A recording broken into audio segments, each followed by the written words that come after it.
Many of you know about this remarkable Sanskrit text, this scriptural text called the Vijñāna-bhairava-tantra, or in Hindi, Vijñāna-bhairava-tantra. And it goes by many names. It's been published, in many different versions under different names, so a lot of people don't realize it's actually the same scripture or versions of the same scripture, right? So Lauren Roach's poems inspired by this text, that's called the Radiant Sutras, not a translation of the title, just the title he put on the book. Osho's commentary on the version of the text that he received, about which more later, that was called the Book of the Secrets. And people have, again, published it under other names too. So it has been translated a number of times, but to be honest, never completely accurately. And there are very specific reasons for that. Even if you are good at Sanskrit, it's difficult to translate this text accurately without reading the sources on which it's based and the parallel works that arose around the same time that help us understand what it's actually saying. So I'll say more about that later, the science of translation, which is in some ways even more challenging than people imagine. So let's just go back to the beginning. How did this scripture come to be? Well, first of all, big picture view. There were once, we think, over 1,000 tantric scriptures in the Shakta-Shaiva domain alone, not counting the Buddhist corpus, okay? So Shakta is an adjective formed from the word Shakti, the goddess, right? Shaiva is an adjective formed from the word Shiva, right? So the Shakta-Shaiva tantric tradition is the tradition related to Shiva and Shakti, right? That corpus of texts and practices and oral transmissions as distinct from, say, Buddhist Tantra or Vaishnava Tantra, okay? So scholars believe there were once over 1,000 Shakta-Shaiva tantric scriptures, which many were lost in the time of the Muslim invasions. But we do still have a couple hundred of them, only a few of which have been translated, okay? So this corpus of texts, no one person would ever subscribe to or follow that whole corpus because it's divided by lineage, meaning to say a given tantric lineage would likely only cite and reference and assign to students a handful of texts, anywhere from 1 to half a dozen, okay? So the students weren't overwhelmed by this vast corpus the way scholars trying to decipher the original tradition are sometimes, right?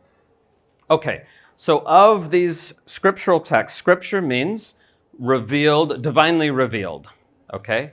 Of course, from a kind of everyday point of view, we think they were written by humans, right? But you put it down as a divine revelation when you want that transmission to survive, right? The scriptural texts were copied and recopied.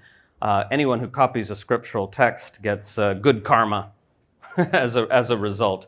So that helped them get recopied, that belief, that idea. Anyway, so the scripture begins, Ishvara uvacha, God said, or Devi uvacha, the goddess said, right? As opposed to any other kind of written work, which is written by an explicit human author, okay?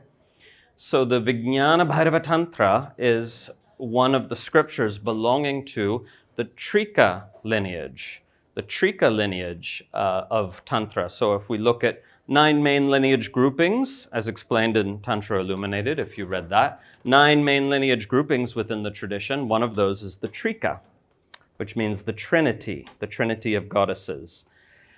And the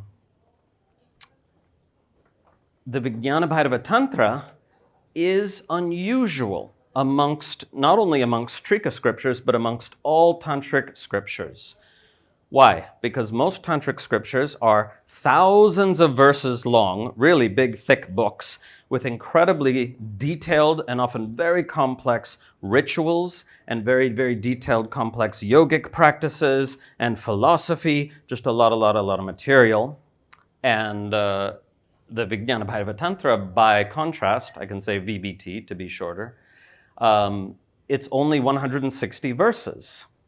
So when you see this paucity of verses, you might say, well, it's not going to have as much juice maybe as some of these other scriptures, which are thousands of verses long with incredible wisdom and many undiscovered practices vis-a-vis the general public. And yet, the Vijñāna-bhairava-tantra is one of the most powerful practice texts for all its brevity. And it teaches 112 different techniques, 112 yuktis or dharanas. Now, one feature of the original tantric tradition is this incredible cornucopia of practices. So many practices of every imaginable kind. Breath practices, yogic concentration practices, visualization practices, energy body practices, practices working with the chakras and nadis and so on, contemplative practices, non-conceptual pure intuition practices, and more, right? So the tradition is incredibly rich with practices. And the reason for that is the tradition itself says, so that each practitioner finds something or several somethings that work for them. So the tradition had the understanding, I should say, that humans come in many varieties. And Tantra, unlike Vedanta and some other traditions, Tantra celebrated diversity, honored diversity. And so we've got all these different kind of body-mind configurations. Yes, it's one consciousness looking through all these pairs of eyes, but the body-mind configurations are different. So therefore, different kinds of practices are going to be more effective for one person versus another. So therefore, all these wonderful practices, okay? And in the Vijñāna-bhairava-tantra, we have practices that are found in many other tantric texts, but we also have practices that are unique to this text. Unusual, radical, innovative practices that are unique to this text, as well as, again, covering the same traditional ground that other scriptures cover. So do we know anything about the authorship of this astonishing scripture? Yes, we have some evidence about that, okay? And that is because some ancient masters from the 9th century who wrote commentaries on the Vijñāna-bhairava-tantra, they specifically called it the oral transmission from the Siddhas. Okay, so that phrase is a clue, right? Because at that time, 8th, 9th century especially, in Kashmir, not only in Kashmir, but elsewhere as well, and by the way, let me just pause briefly to mention, the Trika lineage is especially associated with the term Kashmir Shaivism, which is a misnomer term, because the Trika lineage, in fact, originated in the Deccan, that is to say, down in Maharashtra. And there's evidence of the Trika in Maharashtra, in Karnataka, in Orissa, now called Odisha, and many other places as well as Kashmir. Okay, so this Tantric Shaivism that flourished in Kashmir flourished in many other places. And the problem with the term Kashmir Shaivism is it wrongly implies a local tradition, instead of what turns out to be, now that the evidence is in, a pan-Indian and indeed pan-Asian tradition. Because the teachings and practices of Tantric Shaivism made their way far to the southwest, as far as, guess what? Bali, right? So as my friend and fellow scholar, Putu Yudhiyantara, who's right there, just wave, Putu. So he studies the Balinese Tantra from the 10th century up through especially the 18th century or so, I guess. He translates tantric texts from Old Javanese and from Balinese. He has a book in English, mainly books in Bahasa. But anyway, so he and other scholars know that Shaiva Tantra, not any other form, specifically Shaiva Tantra, came here 1,000 years ago and flourished here for a long time. And a lot of the aesthetics of Balinese art and architecture that you see even today are influenced by this tradition of Shaiva Tantra, which also flourished, by the way, at Angkor Wat, also flourished in coastal Vietnam, also flourished in Nepal, and again throughout the subcontinent. So one very powerful, robust tradition that scholars previously thought was a bunch of fragmented regional traditions, because the evidence of the underlying tradition that those were variations of was not yet discovered. Okay, so back to the main point, that the great tantric master, Vijñāna, who lived in the 9th century, or early 10th century, he said that the VBT, the Vijñāna-bhairava-tantra, is the oral transmission of the Siddhas, right? So he clearly doesn't think it's written by a single author. He regards it as a compilation from oral transmission, deriving from oral transmission. And so at that time, in the valley of Kashmir, living around the outskirts of the valley, up in the hills, were many fully awakened masters called Siddhas.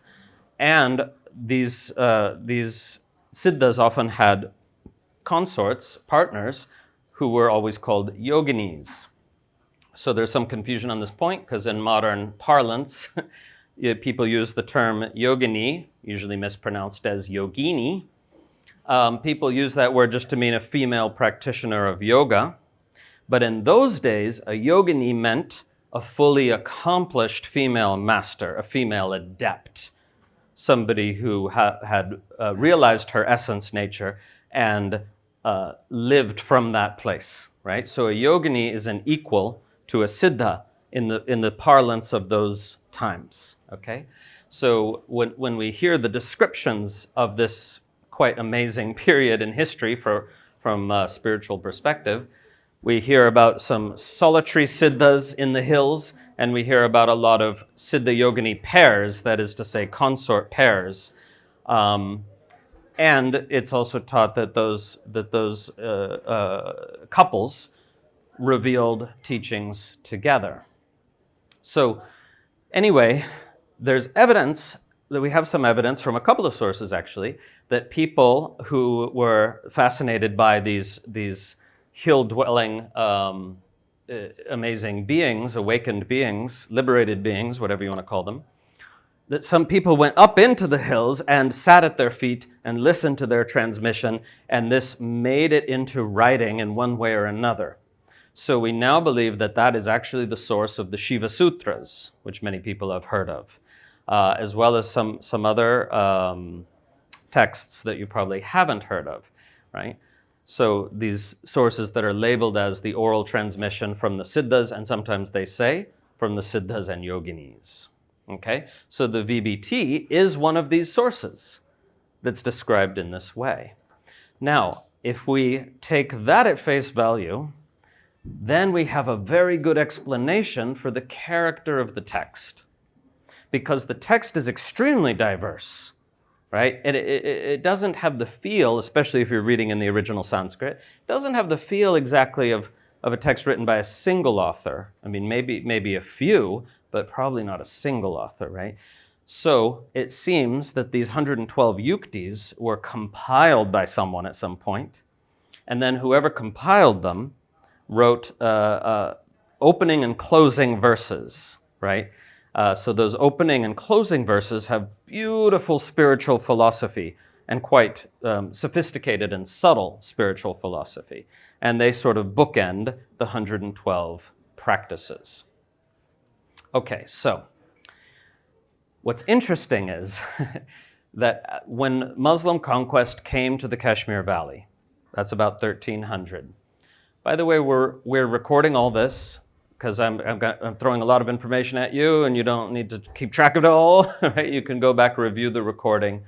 So Muslim conquest came to the valley, and that meant that the tantric tradition, which previously flourished there, as in many other places, again, slowly attenuated, right? It slowly started dying out. That took centuries to happen, right? And in fact, all the way up until the 20th century.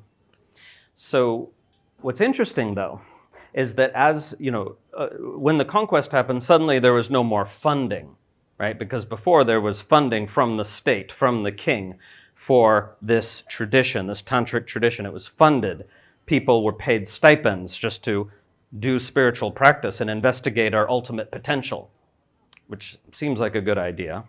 Could bring that back. And also there's funding for copying and recopying of manuscripts.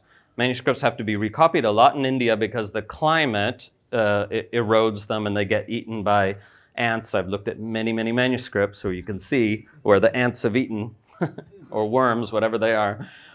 Anyway, so this was slowly getting attenuated, right? Because there's no more funding. So people had to copy just because they loved the tradition, and they did. But what's interesting is there's really only, in Kashmir, really only about a couple of dozen texts that got copied and recopied all the way down to the modern era. And the Vijñāna-bhairava-tantra was one of them. So we know the text was valued continuously through that whole time, right? So what we have now is not a modern revival of the text because it has been studied and practiced for the entire time since its composition, that is 1,200 years ago. Okay, so coming to the modern period, right? So again, there were and still are a few, but 100 years ago, 75 years ago, there were still many tantric gurus left, authentic tantric gurus left in India and Nepal and other places, okay? And today, many fewer, unfortunately. Seemingly everyone in India, every young person in India wants to become, a software engineer or whatever. And it's very, very demanding to apprentice with a tantric guru, right? To succeed that person in their position and be able to disseminate those practices. Very demanding, very arduous sadhana, and so most people today are not up for that.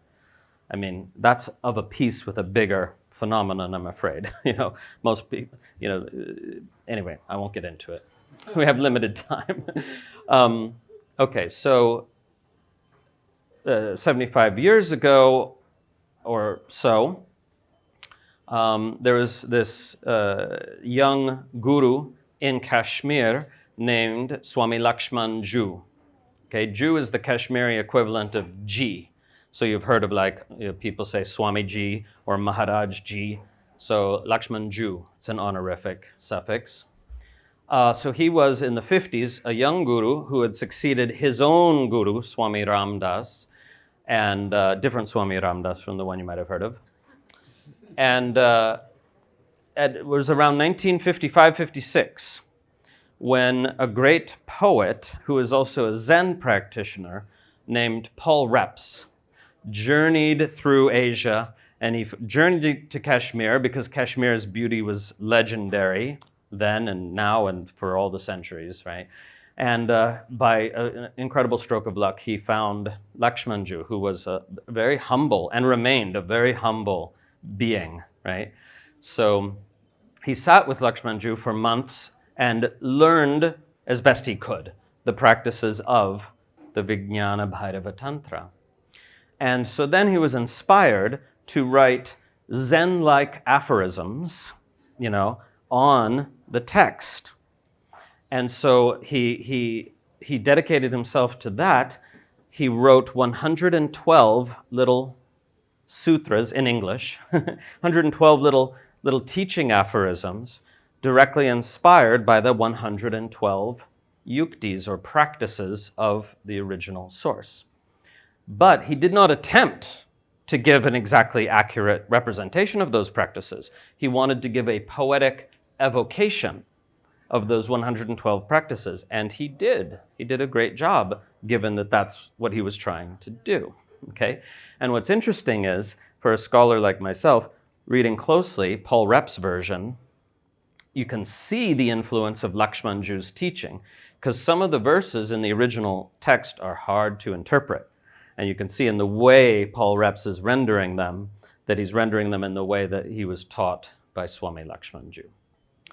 Okay, so then the first English publication of anything based on this text happened in 1957 when Paul Reps, he was friends with a guy who ran a men's magazine called Gentry. And the men's magazine is mainly about cars and suits and celebrities. I'm not kidding you. But the owner of the magazine, he was like, let's just put a little spirituality in the back for anyone who's ready for it, you know? And it's totally incongruous. It wouldn't happen today in capitalism and everything has got to go together a certain way. It's amazing to see a copy of one of these old Gentry magazines. Anyway, so they published Paul Reps's composition, the 112 little koans based on the Vijñāna-bhairava-tantra in 1957. Okay, and then later the same text, slightly altered, appeared in Paul Reps's book, Zen Flesh, Zen Bones. Some of you might have seen that book, published a few years after that. Really great book. But, of course, this rendering of the text did not allow you to actually do the practices of the text. It was just some evocative lines. Okay, so I can't get into the whole history of the text transmission, but it is important to mention that this is the version that Rajneesh, later known as Osho, received in, it was about 1970-71, when Rajneesh came across a copy of this or was given a copy of this, Reps's book, Zen Flesh, Zen Bones. And in the back of that book is the 112 teachings or aphorisms, which Paul Reps called centering as a title for all of them. And so Rajneesh, he loved what he was reading there. And he did come to understand that these were renderings of a Sanskrit text. But for whatever reason, we don't know, he never went back to the original and commented on that. He just commented on Paul Rep's poetic version. And that's what became the Book of the Secrets. Okay? And in the first editions, unfortunately, did not credit Paul Reps, but then later editions did. So he gave his own imaginative commentary on those Reps, each one is one sentence, okay? So whether you think that book has great value or not, the relevant point is it does not give you access to the original practices of the scripture, okay? Now, does it at least preserve the character of the original text? Mostly, no. And that's because only about a quarter of the text is beautiful poetic teachings that you're meant to simply contemplate. You're meant to sit in your garden and contemplate this teaching and feel into it and enjoy it, right? That's only at most a quarter of the text. Much of the rest of the text includes very detailed, precise yogic practices which can have a variety of interesting effects that can bring about altered states of consciousness, that can create lucid dreaming, that can create opportunities for profound recognition of our essence nature, that can regulate and calm the nervous system. All these different practices with very, again, precise effects intended, which requires precise understanding of those practices that feature that precision, which again is a lot of them, okay? And turns out also Swami Lakshmanju, as amazing of a being as he was, and he was a phenomenal being with a powerful transmission. Many would call him a saint, right? But the oral transmission of how to do these yogic practices had died out by his time. So where he was shakiest in his interpretation was in the yogic, specifically yogic practices of the subtle body, right? And working with the energies and so on. So how do we then decipher these practices? Often not enough detail is given in the text itself. So that's where scholars come in. Of course, as I hope you know, I'm a scholar practitioner, not just a scholar, right? But the scholar part's important because I and my colleagues also, not just me, were able to look at the Sanskrit commentaries that are doing their best to explain what the verses of the original scripture mean, okay? But even those commentators often don't have a complete knowledge, okay? Often writing centuries after the original scripture. So then we look at scriptures written around the same time, and then we discover, oh, here's a similar phrase. Nowadays we can use computer search techniques, which helps a lot. Here's a similar phrase occurring over in this other scripture. Oh, and here we get a fuller explanation of the practice that the VBT is only like alluding to or outlining, okay? So that research is what has allowed me to produce a translation with a commentary of my own that maybe not for all of the practices, but at this point feeling about 95% confident that I can share with you guys and practice myself the specificity that's needed, right? The precision that's needed.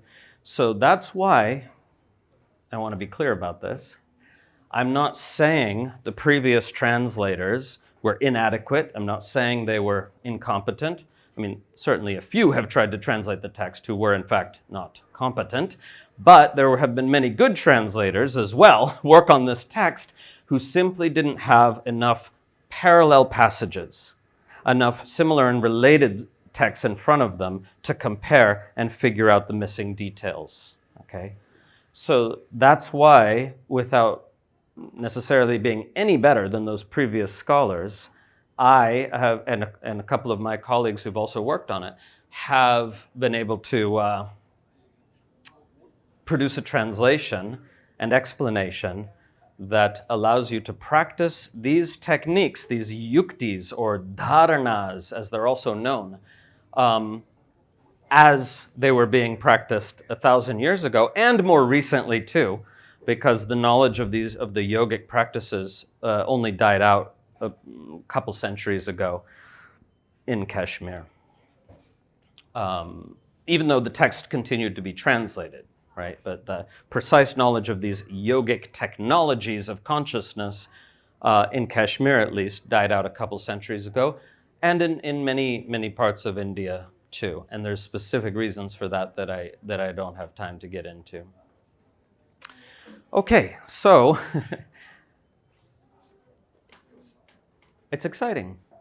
It's exciting to study this text. I first started reading it in English 25 years ago, reading Jaideep Singh's translation, studying under Paul Muller Ortega, who's a great scholar practitioner, and then, of course, learned the Sanskrit language with my primary mentor, Alexis Sanderson. And I'm very, very fortunate to have studied with him because he is universally acknowledged as the greatest living scholar of classical Tantra. And he's published over 3,000 pages of extremely dense academic prose on the subject. So he's my main academic teacher. So I was able to read Tantric scriptures in the original Sanskrit with him, and that's sort of what made me as a scholar. If I am made, I don't know. It's up to you. And so, yeah, I'm just really excited to share this translation. I mean, it was sort of finished a few years ago, But then I looked deeper into the sources and realized I got some things wrong and readjusted and refined further. And so now it's, I'm going to say 99% there. Now, what we're doing is me and my collaborators, we're publishing the translation in app form. And that way, if any new evidence comes to light and I need to tweak the translation, boom, automatic update. So then it becomes a living document, interestingly, right? And that actually reflects the original tradition, right? Because if you're copying the manuscript of the text and then you find a better manuscript with less mistakes, then you can update it, right? So in a minute, we'll take some questions. Any questions related to this topic will be welcome. But and later we'll tell you more about the app, because the app is not just the complete translation of the text, but also guided meditations, audio guided meditations that take you through the practices in a totally accessible way. Accessible doesn't, it's still not tantric meditation for dummies, you know. Takes a little attention, takes a little care, takes a little commitment, right? But made much more accessible than any previous translation of this text that we're aware of, okay? So it's designed for practitioners. Literal translation from the original Sanskrit, but then step-by-step instructions designed for practitioners that are accurate to the original, but understandable, we think, to everyone. So that's what's in the app, and a bunch more that we'll tell you about later. Okay, so I've covered sort of a lot of history. Maybe I'll just briefly say something about what's taught in the scripture. It's too much of a big topic, but briefly we can say it is a non-dual scripture. So it teaches that the goal of spiritual practice is to realize what you already are, your innate divinity, your innate perfection and wholeness. So we can use different terms to try to talk about that, and none of them are adequate, right? But suffice to say that this tradition, as many other spiritual traditions say, if you are able to drop into the real depths of your being, not the imagined depths, not some layers of your psyche, but the real depths of your being, you discover beyond a shadow of a doubt that what you are is indeed this kind of radiant presence, which is always already whole and complete in and of itself, and which never has any problem with what you appear to be, that is to say, the body-mind configuration. As one of my teachers said, what you really are never has any problem with what you appear to be. Which is actually quite important, because most people think, I have issues, I'm fucked up in various ways, I have trauma, I'm damaged, but all this stuff, right? I'm a basket case, whatever. Whatever you think these things about yourself in private, whatever, however shiny your Instagram is, you think these things in private. And that's why it's so powerfully impactful to abide in our essence nature, which, as I said, never has any problem, never perceives any wrongness in that which we appear to be, which is to say the body-mind configuration, right? So the text is oriented in that way, but not in the sort of Advaita Vedanta sort of sense, which many of you will be familiar with from countless YouTube videos or whatever, but in this much more dynamic way. That is to say, this scripture, like other tantric scriptures in the non-dual sphere, this scripture says what we are is not some kind of passive witness standing back from experience, impartially witnessing it, right? What we are is dynamism, that consciousness is innately dynamic, That is to say, consciousness actually becomes the substance of each and every experience. It's not just some witness standing back from experience. There is such a thing as witness consciousness. We're not denying that, right? But that's just one particular mode of consciousness. Consciousness also becomes the substance of each and every experience.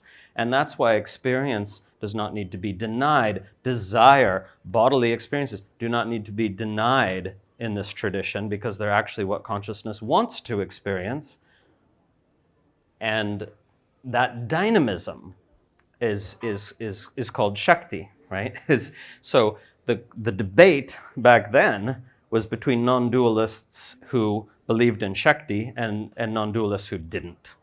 So the ones who had a kind of homogeneous, static, impassive Brahman, right? They posited that activity is fundamentally illusory.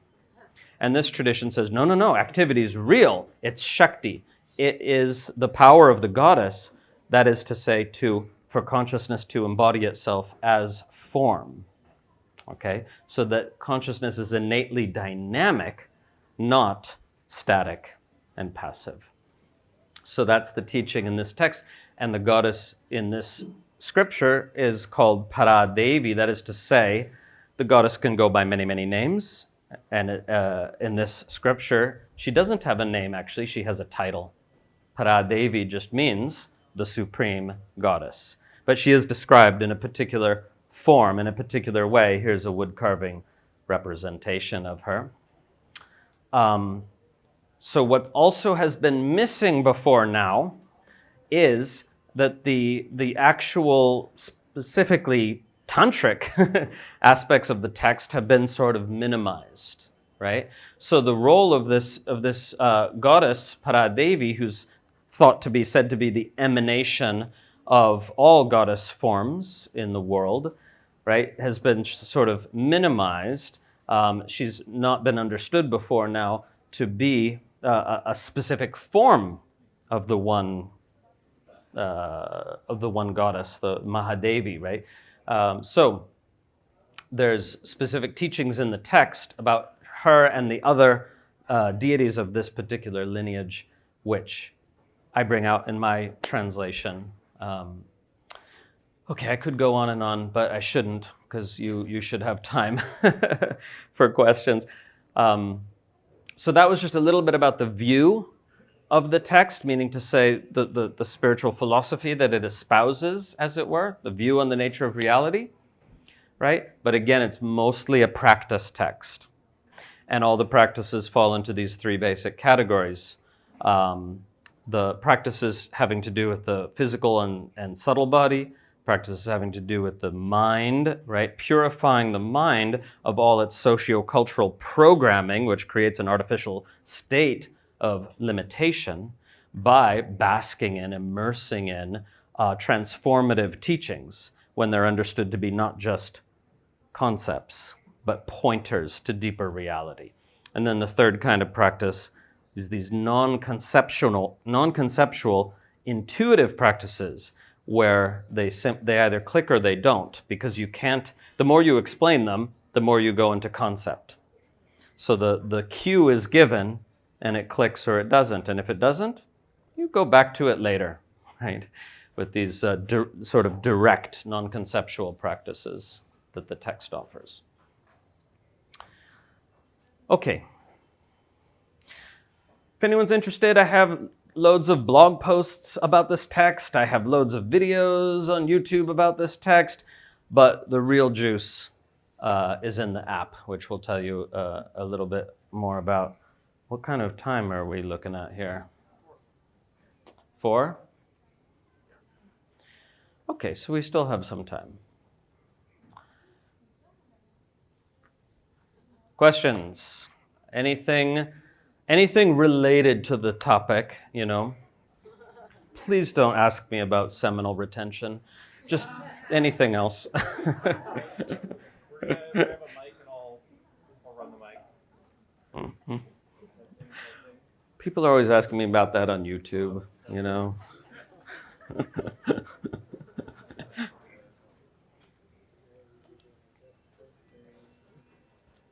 because apparently it's, anyway, I'm not going to go there. Sorry.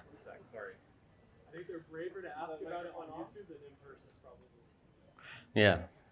Okay, if it's one sentence, just give it to me and I'll repeat it. Oh, here it is. Here it is. Here it is. All right. Thank you, Harish. I was at your event, I think it was last year at the Alchemy. Did you come to Alchemy? Okay. And I was a Zen practitioner for a long time, and you mentioned Zen, and we're talking about the nature of reality. Something that's really helped me understand, from my view, the nature of reality, both experientially and then to be able to explain it and maybe help other people understand, is with the terms relative and absolute. And this was brought up last year. For me, it's helpful to understand the absolute nature of reality, which I see as oneness. I see as like we're all the same, what we're all connected to, but then also the relative aspect of life, that we're individuals, that we have a body, that we're different. There's probably a more eloquent way of like explaining those two ideas, but I remember last year you were a bit against explaining it in that way, or against like conceptualizing it in that way. So I would just love to hear a little bit more about that. Okay. Briefly, the thing about the two truths teaching, which if well handled, is a great teaching. But the thing about that teaching is that it tends to lead people to a misconception, even a delusion, right? Where they say, well, okay, so maybe on the absolute level it's like this, but here in the real world, on the relative level, it's like this. In other words, they sort of imagine that absolute and that relative and absolute truth can be at least semi-contradictory. And the teaching says, no, right? So to put it more simply, absolute truth is that which is true in all times, places, and circumstances. Relative truth is that which is true now, but not tomorrow. Like if it's raining or not raining, that's a relative truth, That's a very simple way of explaining it, right? But the teaching is not like, oh, on the absolute level, we're all one, but here in the real world, we're separate humans. No, separation is an illusion all the way through, okay?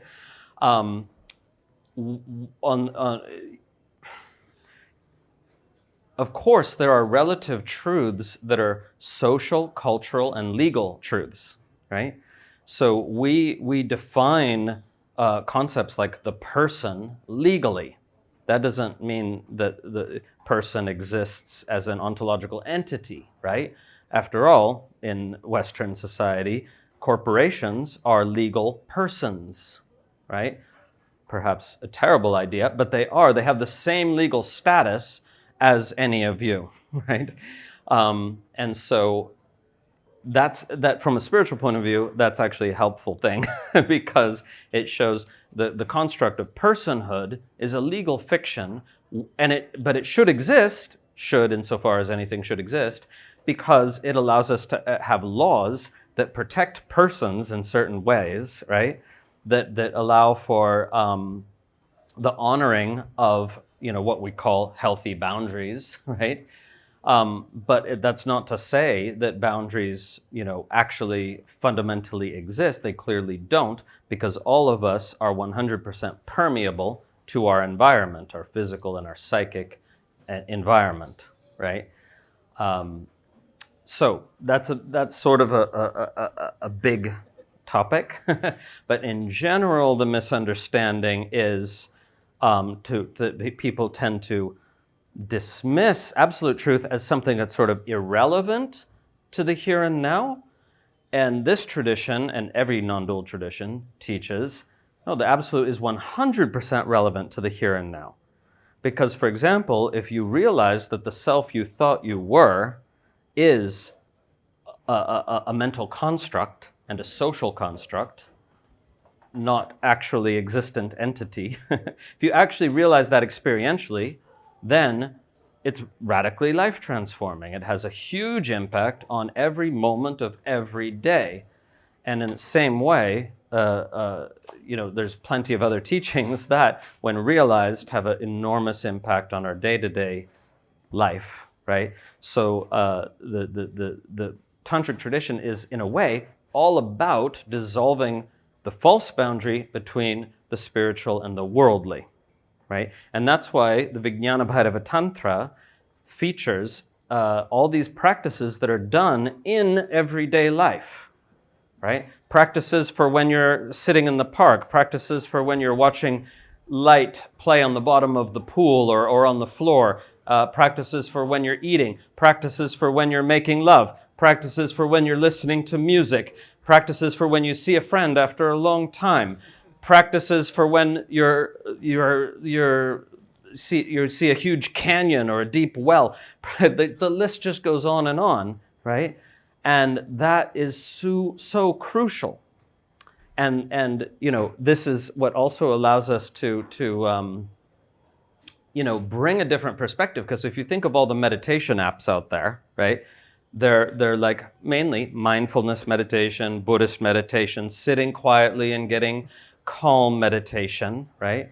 So far, the kinds of meditation that have flourished most in the West are those which enable capitalism, right? Which make people calmer and more able to deal with their insanely stressful lives, okay?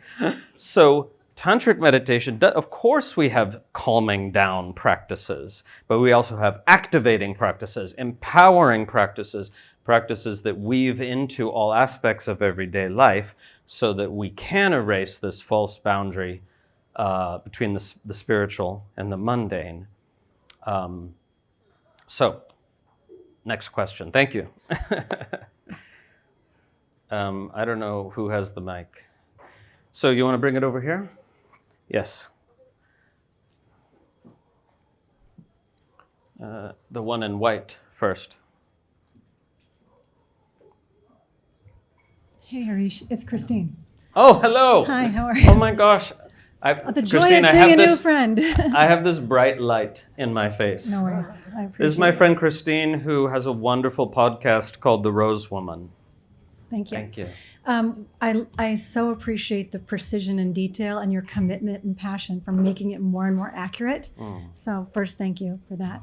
When you are working with the 112 meditations in this text, when you're choosing, do you help a student choose one, or do you choose one for yourself? And then, even though you just said they're situational and relational to the moment, do you work for a period of time with a particular one? How would you recommend accessing the greatest depth from these? Yeah. Okay. So what we've done in the app, and I'll introduce the app designer in a little bit. Is we've kind of, we've organized a curriculum, but also given you the opportunity to randomly bop around and experience serendipity, right? So the thing is, the text itself tells us you're not supposed to try to master all these practices. You're supposed to, explore them all, but then find the ones that really, really work for you, and then go deep with those over a longer span of time. Okay? So in the app, we have like a format where you do each practice 3 times to get acquainted, and then you go back and do each practice 7 more times, and then you're well acquainted, and then you know which half dozen are your go-tos, right?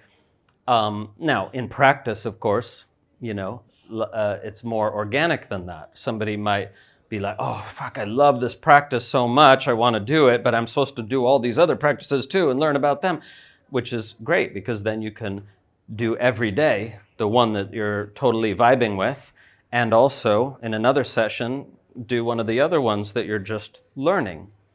And this isn't as onerous as it sounds, because the majority, certainly not all, but the majority of these practices can be done in a 20-minute session, even a 10-minute session. A few of them even in a 5-minute, but mostly sort of between 10 and 25 minutes. So having 2 a day is not onerous. In fact, once you get into these practices, they're so exciting that you'll want to do that. Right. So that's sort of my brief answer. Thank you. Thank you, Christine. Nice to see you. I'll pass to you. Yeah. Harish, thank you. I'm Luke. A similar vein, but I'm curious a little further.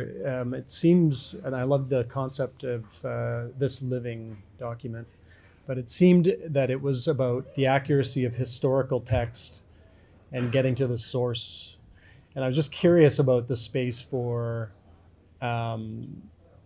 what practices can be evolved to Hold it a little closer. to get it better for the practitioner. Like, is there room for the innovation of these practices in this body of work you're working on? If you get my question, like Yes. the balance between what really has an impact for people to experience this state of unity consciousness or the light of consciousness or oneness. Microphone training. Yeah. How much, the importance between the accuracy of historical text versus what's really working for people today. Great. No, great question. Thank you. So if you didn't quite hear the question, it'll be contained in the answer anyway. So this is very important to me. What he's asking about is, is it just about the historical accuracy and scholarly precision? What about innovating? What about developing what the text gives us further, for example, to put it simply? So my training is sort of traditional, and what the tradition says is you can innovate on the basis of a deep knowledge of the tradition. Now, of course, in the end, people are going to do whatever they want, right?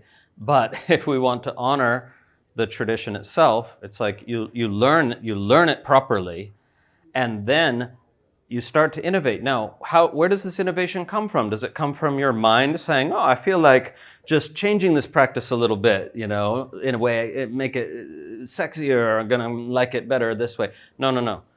Tradition says, as you do these practices, they start to take on a life of their own, right? Especially the energetic practices. You're doing it as taught, and then the energy sort of takes over and reveals something else, right? And the practices deepen themselves, not from your mind, but they reveal more of themselves, almost as if they're living forces, right? Which many people experience them just in that way. So that would be the innovation, right? So it's an organic development out of having learned the practice and then having it sort of reinvent itself as it moves through your system, right? So now, as a teacher, I tend to just teach the practice. Sometimes I'll share a little bit about how it's changed for me. But mostly I'll teach the traditional way. But that's not to say that that's what everyone has to do.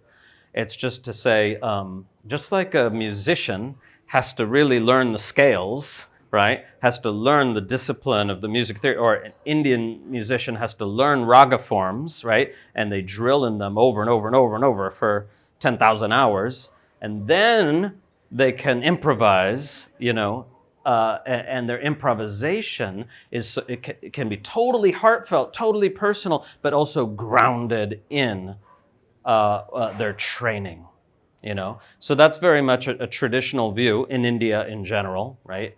And for sure in the tantric tradition as well. But we see evidence of innovation over and over again in the tradition as we look back in the historical record, right? And especially from these yoginis, which we're starting to understand more about, the enlightened female practitioners, who gave their teachings orally. Luckily, a few men ended up writing them down.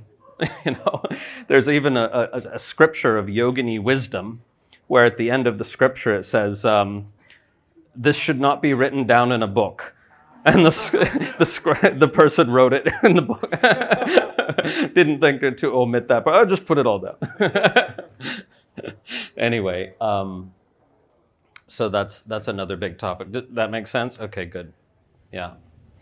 Hi Harish, I'm Frauke, and I had initially a different question, but now I need to know, where do I find this yogini thing written down? Yeah. Well, I'm working on a book about that. it's a fairly difficult book because it's original research, a lot of research in the original primary sources. I feel actually quite proud in a way to be working on a book that ChatGPT cannot help with, right? It doesn't know anything about this. But so I'm working on this book that's going to share some of these, or a lot of these yogini teachings that originally come from Kashmir and also from Udayana in what is now Pakistan. Now, my colleague David Dubois already has one or even two books out in French on this topic, right? He and I disagree about some points, and my book will be much more detailed, but I would be remiss not to mention David Dubois' books.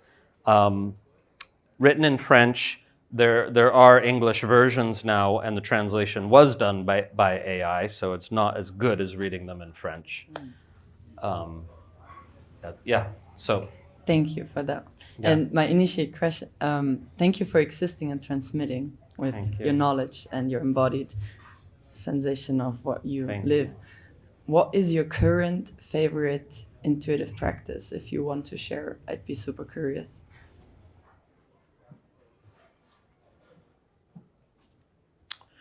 Well, it's hard to pick a favorite. That's why I said current. yeah. But the one that comes to mind is this practice in the VBT that's actually quite subtle, so it's hard to explain. But again, a practice can be super simple, but hard to put into words, right? Would you mind demonstrating? No, I'll just try to tell you because you can't demonstrate it. Okay. Right? So in this practice, you receive sensual experiences like whatever is seen, whatever is heard, whatever is smelled, whatever is tasted, whatever is touched, right? As passing through the sense gates, the orifices of the body, and nourishing the sense goddesses. So it's said that the goddess, divides herself into the demi-goddesses, as it were, of the different senses, right? So to give yourself beautiful things to see is nourishing the Chakshu Devi, the goddess of sight, and beautiful things to hear. Well, you start off with beautiful things, and then as the goddesses of the senses become satiated by beautiful experiences, beautiful things to hear, taste, smell, touch, and so on, right? You're supposed to contemplate, by the way, that it's not moving outward to a sensual world and grabbing it, it's letting it come all the way in, right? Opening the sense gates and letting it all the way in. And when the goddesses of the senses become sufficiently satiated, then they bestow their grace, which is the ability to see, hear, and feel beauty anywhere. So you start off, right, specifically kind of calculating. I need to give myself beautiful things to see, hear, taste, and so on. But then there's this sort of overspill principle, right? As that beauty saturates the sense goddesses, they bestow their grace, which is the ability to see beauty anywhere. Thank you so much. Yeah.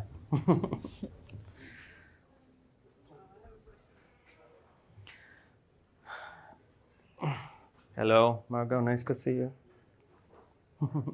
No, here. Yeah. Can you please tell us the difference between a yogini and a dakini? Yeah, the difference between a yogini and a dakini, virtually none. None. I'm going to say none, right? Because even though in some books that you might read, they might be differentiated, but really there's no difference because both terms can refer to empowered, awakened female practitioners, and both terms can refer to female spirits, essentially feminine spirits, right, who don't have physical bodies. They can take on physical bodies. They can appear as animals. They're strongly related to nature. but they are specifically spirits or demigoddesses of the tantric tradition who tantric practitioners interact with. So they're superhuman beings in a way. So both terms are used to describe those, feminine spirits, for lack of a better translation, and both terms are used to describe human women who are awakened practitioners. Now, if you look at one source as opposed to another, you might get some slight differentiation, but if you're looking across sources, they're synonymous. Okay. Yeah, I had another important question. Hold it closer, yeah. I had another important question, but listening to you, the question disappeared. Okay, hold on, give me a minute. Or we can always come back to you, too.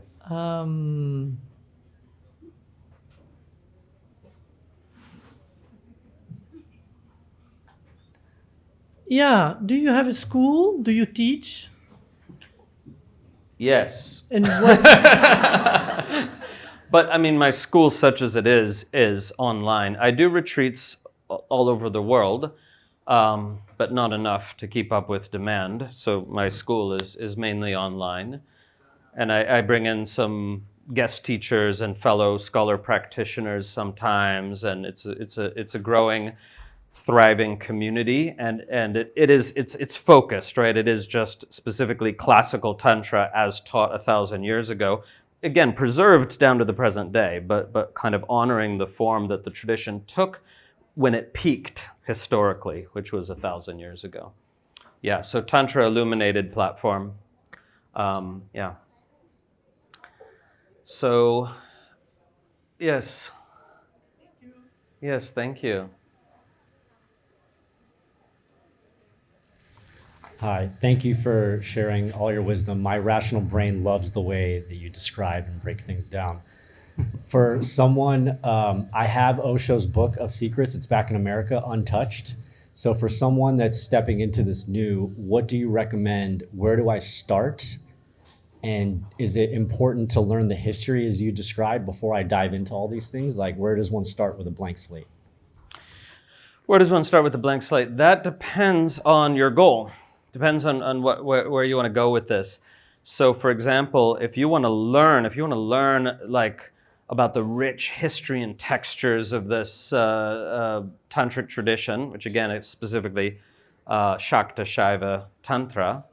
And just briefly, by the way, for those who don't know, it's now been proven by scholars that Tantra was a spiritual movement that began in Shaivism, the religion of Shiva Shakti, and spread from there into Buddhism and Vaishnavism and other traditions. But it absolutely began in Shaivism. That was not clear before.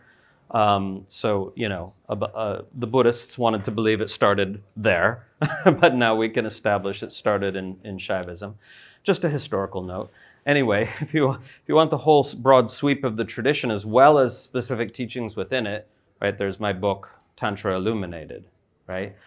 But that's not where you would start if you want to get right in with practice, right? If you want to really get going with practice, it's this new app that we've just developed, Tantra 112, and again, I'll say a little more about it later. And there's a lot to learn, and people get overwhelmed, but really there's way more on offer than you specifically need to learn, right? And so, I'll just say that for now. Thank you. And then books like Osho's are nice supplements after you've... Well, look, you put me into a pickle because I don't want to throw shade on Osho, right? Osho was, I would say, a brilliant spiritual philosophy DJ, a master of the remix, okay? Given the materials he had at the time, which was very little compared to what we have now, okay? But the thing to know from the point of view of a traditionalist like myself is that he never actually had formal tantric diksha initiation, which is what gives you access to a huge array of materials that you otherwise didn't have access. I mean, now you could get access to it all, right? But back then, it was almost impossible to find accurate teachings and practices from the tantric tradition without a tantric diksha. And to have a tantric diksha, you have to commit to a guru for some substantial length of time, right? There's no evidence that he ever did that. And indeed, if we read his works, we see no evidence of acquaintanceship with the primary sources of the tradition. So from reading his works, I would say that he read everything he could get his hands on in translation. And a lot of that was not very accurate at that time. So even though he had learned Sanskrit back in university to some extent, I don't know how much, for whatever reason, he did not go to the primary sources in Sanskrit, right? And we see that in his Book of the Secrets, where he never, ever, ever references the original scripture in Sanskrit, right? So, I'll just leave it there, right? So you might be, anyone might be spiritually inspired by his books, but you would not have them on a syllabus for the study of classical Tantra. Yeah. Okay, Mahendra. Thank you very much. It's almost 20 years since we founded Zen at Zen Resort. My question is, which bothers me, there are a number of versions, as you said, of the scriptures. Has there been any scholarly effort to take relevance in our efforts to bring humanity together in this current world we live in? Scholarly efforts? No, none whatsoever. because the scholars who are really seriously working on this tradition are, to use an old-fashioned word, they are philologists, meaning their whole project is to try to get at the original meaning of the scriptural text, right? And that's very difficult to do because it's passed down in manuscripts with often a lot of mistakes. And you've got to try to find the oldest manuscript and compare it to others and try to get an accurate version of the text and analyze it and all this stuff. So it's a very, very hyper-academic discipline, really. And then once a certain text is understood in relation to others, then a scholar will write about its history, its provenance, the practices, and come up eventually with stuff that would be interesting to you guys. But in tantric studies, as an academic discipline, it is not attempting. Same with some other academic discipline. It's not even attempting to bridge these materials into the general culture. So that's left to people like myself. I almost went this academic route, becoming a professor, but this is what's demanded of you, is this siloing. You have to separate your intellectual self from the rest of you, right? And or pretend they're separate. So not only myself, some others as well, who are scholar practitioners, are trying to, well, not trying to unify humanity. That's a bit too lofty of a goal for me. But just try to bring the research breakthroughs we've had in the last 20 years into an accessible form that all of you can benefit from. Yeah, and that's why I have more books on the way, 7 more books on the way, if I live long enough. Prayers welcome. Okay, and yes, back. Well, there's going to be too many questions but we'll try. Yeah. The fellow in the black shirt.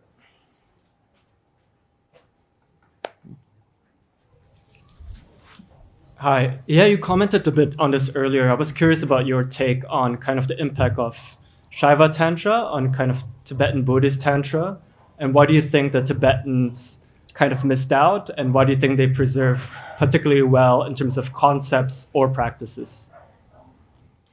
Okay, big topic. I wouldn't say the Tibetans specifically missed out on anything. That's not the issue there. The issue is that they monasticized the tradition. So Tantra was originally designed as a tradition for householders, people with jobs, families, sex lives, etc. Right? And we see plenty of evidence of this, that the practice was designed for people who were not monastic, who were not sadhus, who were living in the world, who had families, etc. And what tended to happen in Tibet was eventually the total monasticism, not total actually. There's this whole nyakpa or householder tradition there too, but almost total monasticizing of the tradition, which altered its character in various ways. But they were very good at preserving stuff. Now, where did the Tibetans get Tantric Buddhism from? For those who don't know, Tibetan Buddhism is 100% Tantric.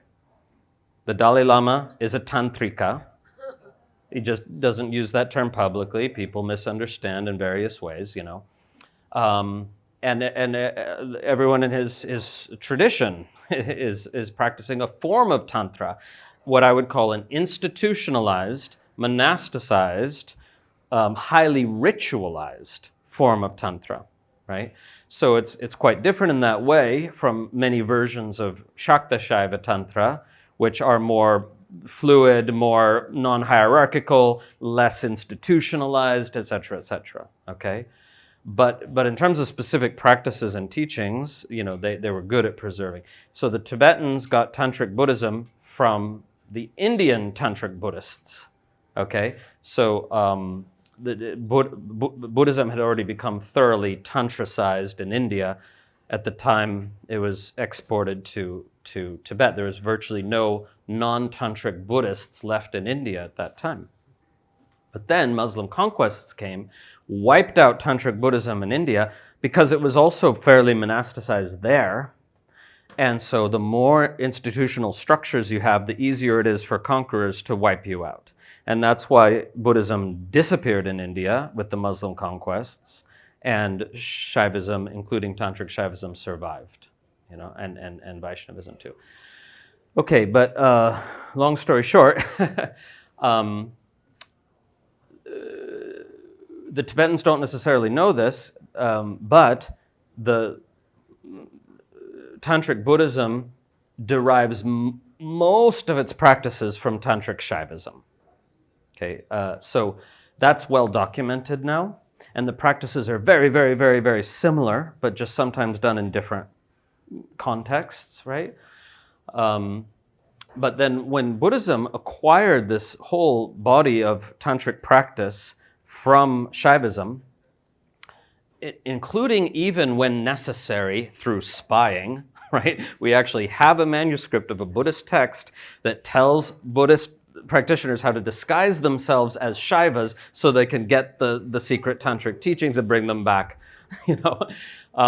That's all documented in The Shaiva Age by Alexis Sanderson. Anyway, so they got the practices from Shaivism, but then they did recast them in a Buddhist mold, right? There was a lot of out-and-out plagiarism. Buddhist scriptures, Tantric Buddhist scriptures, literally copied from Shaiva sources, but then over time, like really embedding these practices in a Buddhist teaching, emphasizing emptiness and interdependent origination and all that stuff. So that's sort of the short version, right? And you might try reading The Shaiva Age by Alexis Sanderson. It's extremely dense, but if you don't try to read the footnotes, you might actually make it through the article, which is over 200 pages long, and it's fascinating. So it's called The Shaiva Age, but it's largely about how Tantric Buddhism was formed on the basis of Tantric Shaivism. Yeah. Thank you. Yeah. Hey, Krista. Hi, Harish. It's so nice to see you.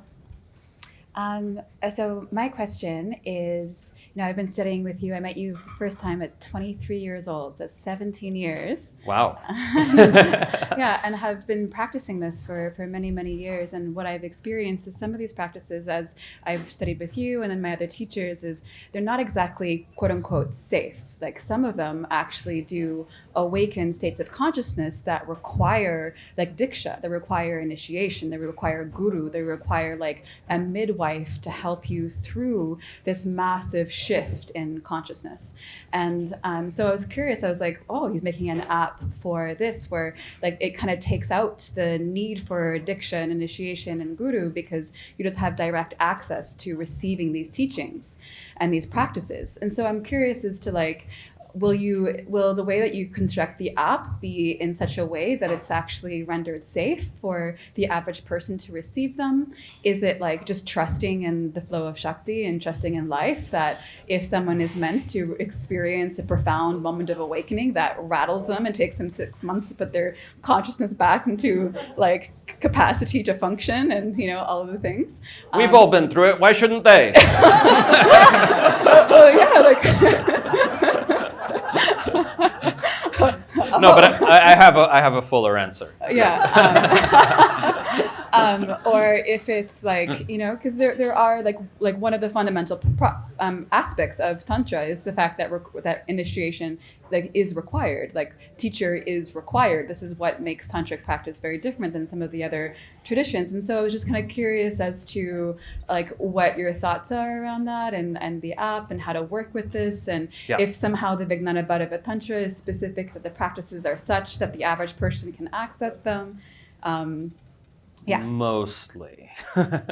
Yeah, okay, so great question. There's several interrelated things there. Look, in terms of Diksha, we have to ask why. Why was initiation required in the tradition? And there are a number of answers to the question. And one is,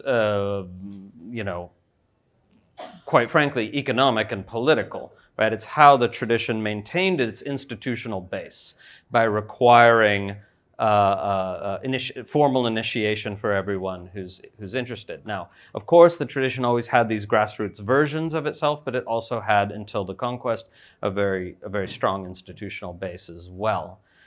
So that's not relevant to us. Another reason you were supposed to get Diksha, initiation, is to be able to access the primary sources, the scriptures, right, and the practices and teachings they contain.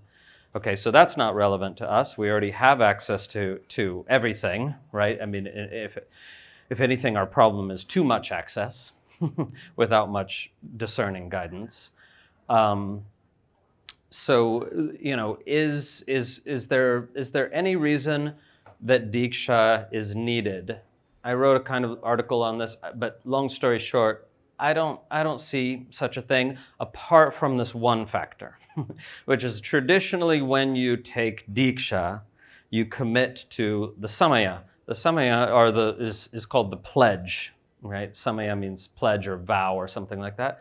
To honor the tradition, to protect the tradition, to kind of abide by certain, not quite rules of conduct, but guidelines, and that helped sort of keep the tradition pure in a sense, right?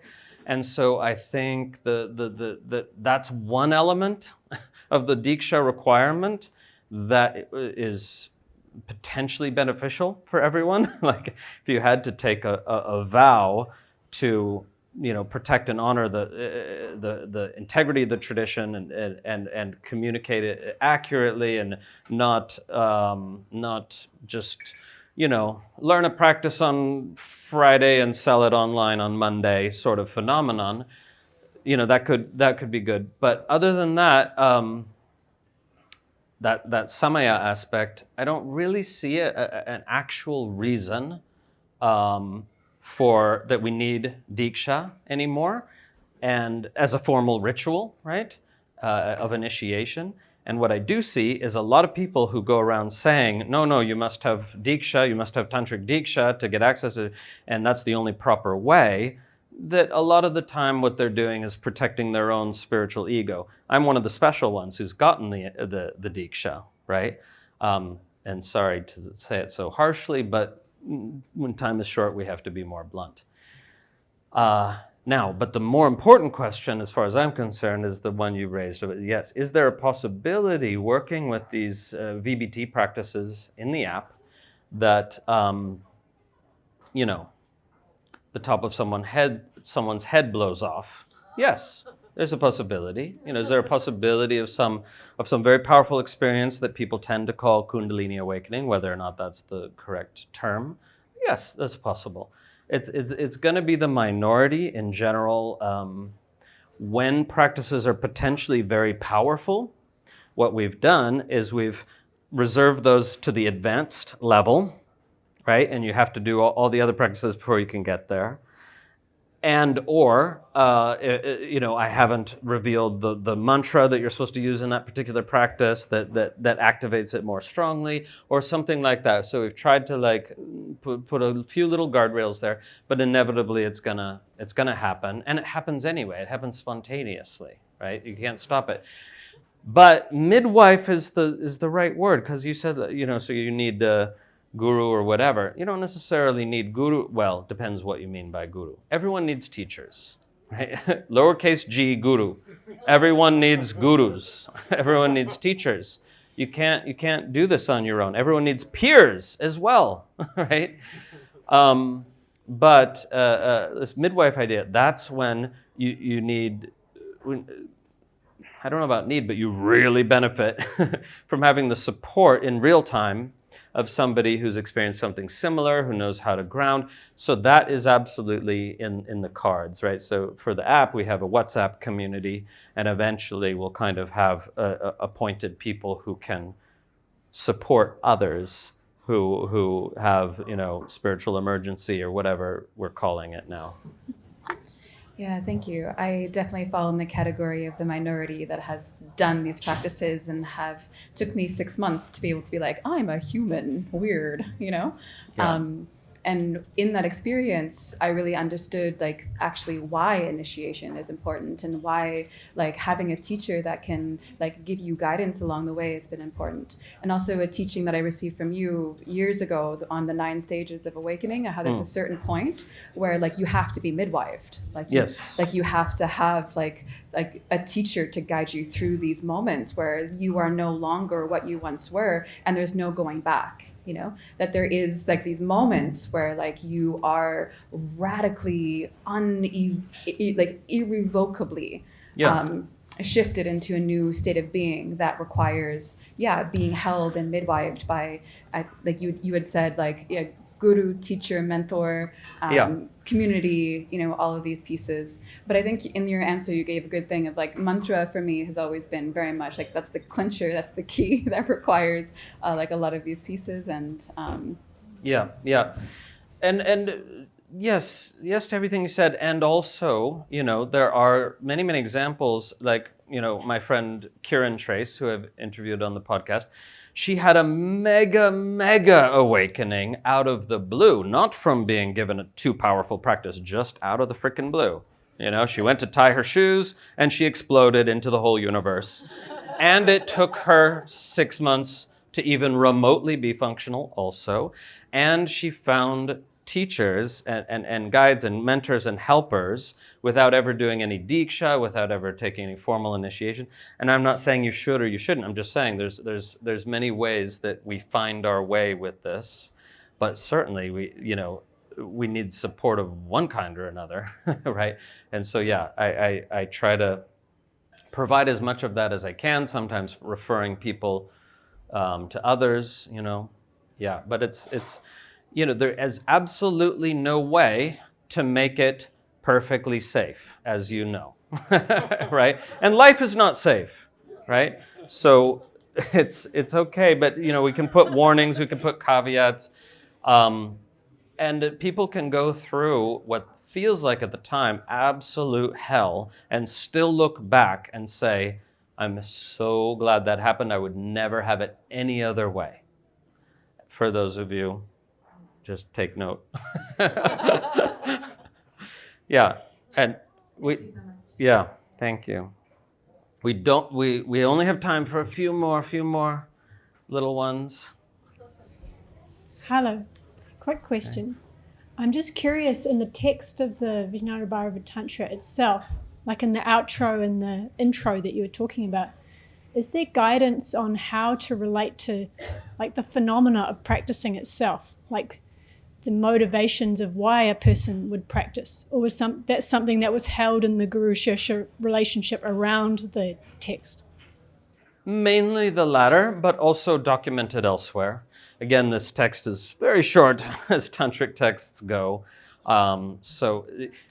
There's an episode on my podcast, Tantra Illuminated podcast, where I just read the opening and closing verses. And they're very beautiful. They're worth contemplating in depth, right? Go listen to those. But yeah, it's not got, for example, elsewhere in the tradition, and certainly in oral transmission, we have the teaching on so-called pure motive, right? Where the teaching, in brief, is if you practice with the wrong understanding, if you practice with the understanding that there's something wrong with you as you are, you're broken and fucked up and need to be fixed, and you're doing practice to try to fix yourself, it can be a little bit fruitful, but not ultimately fruitful, right? And so that, we learn in time, we learn to practice out of love for ourselves, right? We practice with this orientation that instead of there being something wrong with us that needs to be fixed, there's something right with us, but it needs to be recognized, So practicing out of love for ourselves rather than out of self-hatred, which is how almost everyone starts out, so it's okay. It's true, yeah, it's disguised self-hatred. I want to be my best self because the one I am now is not good enough. That's the underlying message in that, right? I talk about that in Near Enemies of the Truth book, if you're interested in the myth-busting aspect. So briefly, to practice out of love for ourselves, to practice out of a desire to know the truth, rather than to gain pleasure and power, because those are pitfalls on the path, right? So we learn how to center truth instead of those other goals. Not that they're bad or wrong, but they don't take us where we want to go. And then we learn how to practice for the benefit of all beings, right? So that is very important in the tradition, but not specifically mentioned in the VBT, right? And many teachings in Tantra are almost never spelled out the way we would like. Sort of, here's the teaching, point 1, 2, 3. Our brains have been so conditioned by bullet points now. The Tantric scriptures are not like that, right? And they weave in and out all kind, like they want to conceal and reveal at the same time. They want to keep things a little bit mysterious in the written word, because the whole idea was to not, you don't want to write a text that somebody could find lying on the ground and say, here are all the secrets, right? No, you've got to specifically write in such a way that it needs to be explained in living transmission by a living teacher, at least to some extent. The tradition was conscious about that. So that's why you can't just go and read the tantras as a lay person, who hasn't had the training, and kind of everything makes sense, right? And that's why I wrote, Tantra Illuminated, try to organize this into a way that does make sense. So then maybe you could go and read some of a scripture, and it makes some degree of sense, right? That's exactly what I was getting at. Thank you. Yeah. Thank you. So what time are we supposed to end? We're good on time. Okay, and especially any questions related to the Vijñāna-bhairava-tantra, but any questions allowed, no censorship. Yes, can we first go here, then we're going to go back to Margot. Where's the mic? Here it is. Pleasure to meet you, Harish. My name is Kama Devi. And firstly, thank you for the consciousness and care given to the classical tantric tradition. I would like to know if there is a connection historically to the Panchamakar in the Vijñāna-bhairava-tantra. Because essentially the last makar, Maituna, is an underlining discourse between Shakti inquiring to Shiva, the teachings. Okay, another big topic, but briefly. Panchamakara in Hindi, that's like a teaching on 5 transgressive elements that begin with M in Sanskrit. Now, this already is, I'm afraid, a misunderstanding because the Pancha, 5, that was only taught in East India. And that was specifically because in Bengal, they love fish. They wanted to get fish in there, right? The Brahmins say we shouldn't eat fish, but we love fish. So that became the 4th Makara, Matsya, right? And then we need a 5th because everything comes in 5s, right, in the tradition. So then Mudra gets in there. What do we see in the earlier sources that were pan-Indian? We see actually 3 Makaras, right, not 5.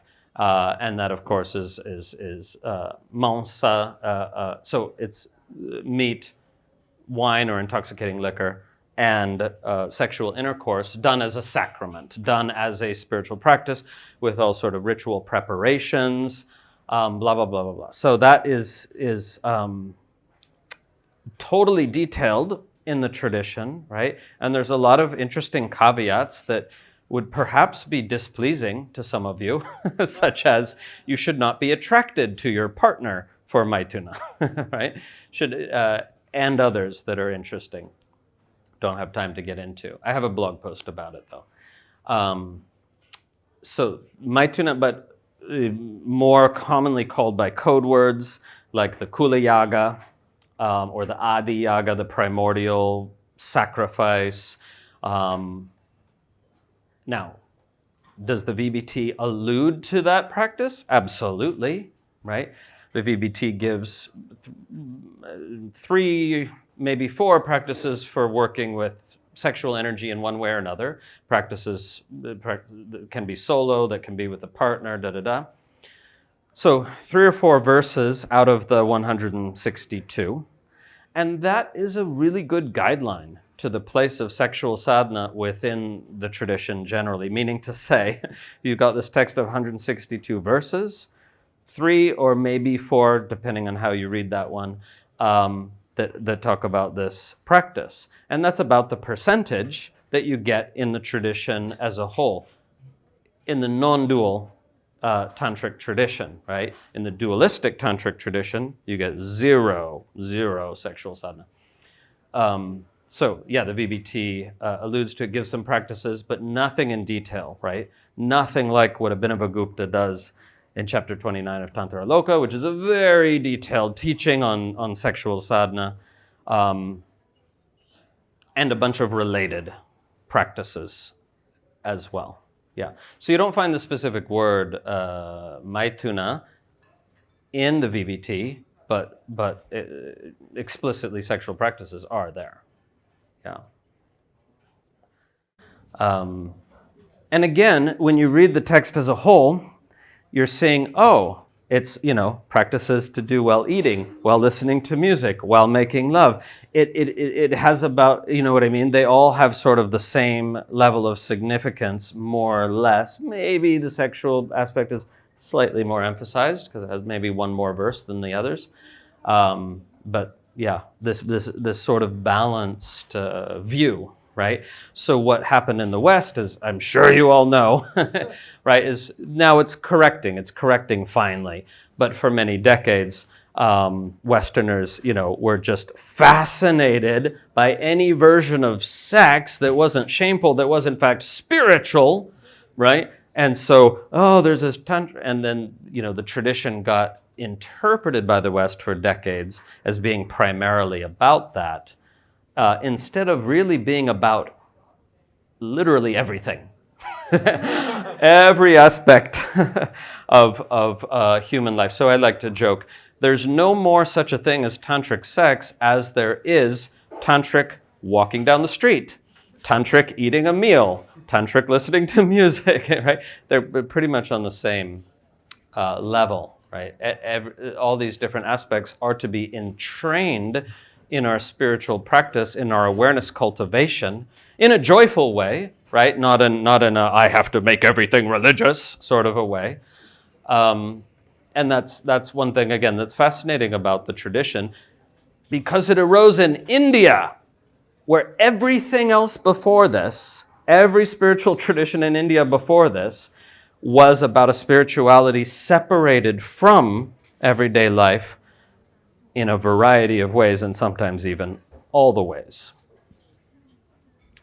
I know you want to have a follow-up question. It's just that you touched on the main point I was trying to get to, which is where Mudra, Matsya, and the other two, and then the fifth, Maituna, have their role as a composition.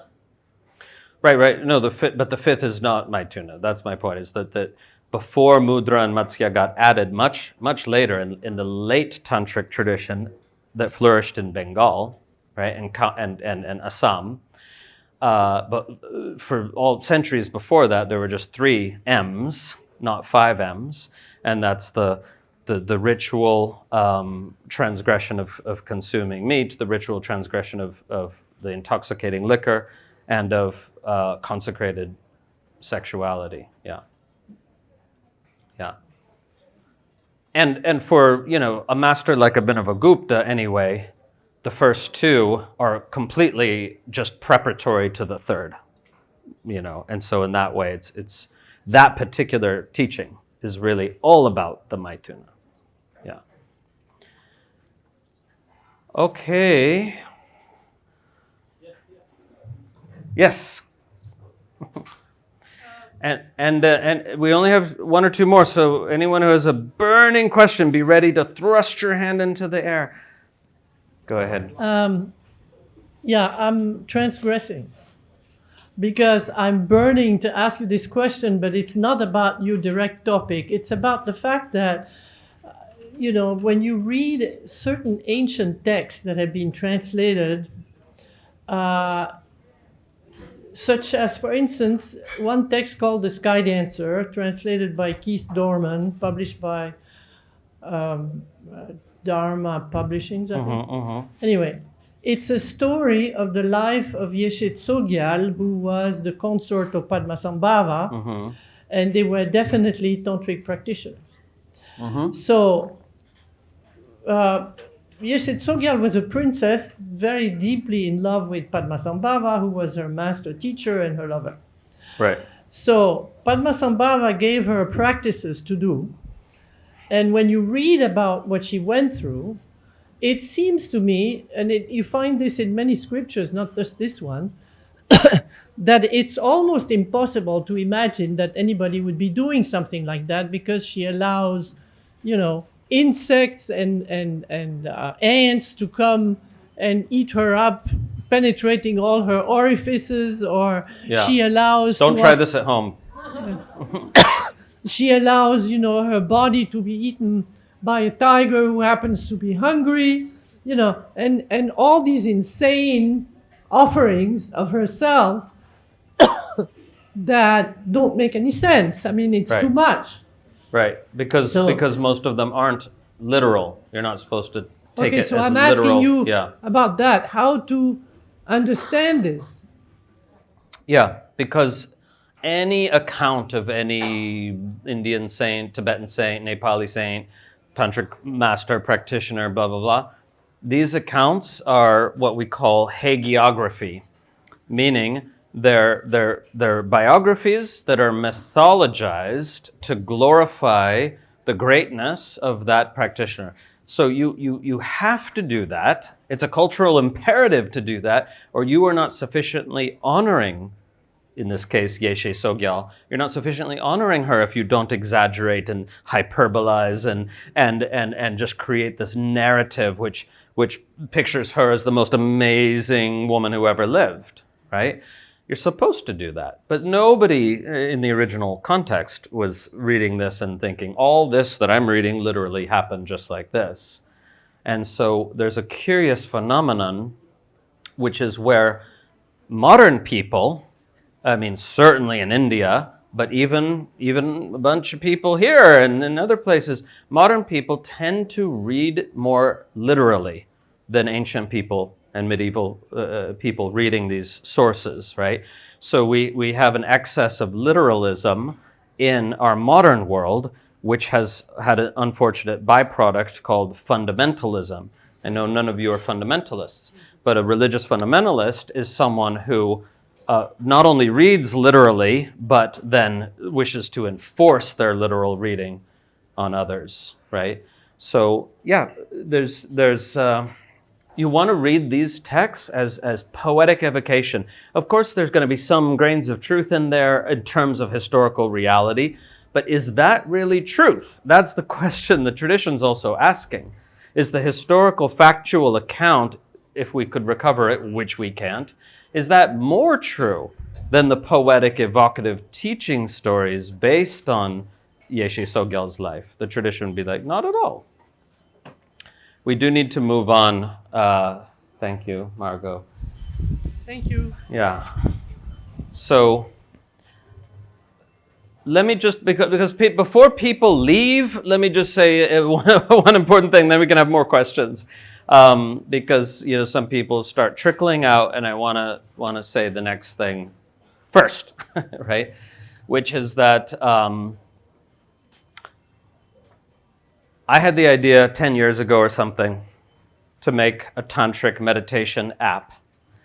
And, I had like this Hong Kong financier interested, maybe he was going to fund it, and it all fizzled out and then did so again. And it's like everything comes at the right time.